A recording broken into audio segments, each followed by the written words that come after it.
அஸ்ஸலாமு அலைக்கும் வரஹ்மத்துல்லாஹி வபரகாத்து. அல்லாஹ்வை திக்ர் செய்தல், ஞாபகமூட்டுதல் என்ற அம்சத்தின் அடிப்படையில் நாம் தொழக்கூடிய ஒரு இபாதத் என்பதும் அல்லாஹ்வை ஞாபகமூட்டுதல் என்ற பகுதியில் வரும். நாங்கள் குர்ஆனை ஓதுவதும் அல்லாஹ்வை திக்ர் செய்தல், ஞாபகமூட்டுதல் என்ற அம்சத்தில் வரும்.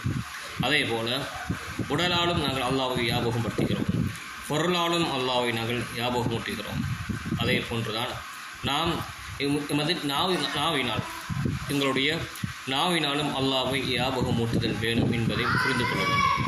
குர்ஆன் சுன்னாவுடைய ஒளியில் நாங்கள் இதை ஆய்வு செய்கின்ற போது, தேடுகின்ற போது, படிக்கின்ற போது இந்த அழகிய ஒரு சுன்னா முஸ்லீம் சமுதாயத்தில் நிறைய பேர்கிட்ட மங்கி போயிருக்கின்ற ஒரு அழகான ஒரு சுன்னா என்பதை நாங்கள் புரிந்து கொள்ள வேண்டும்.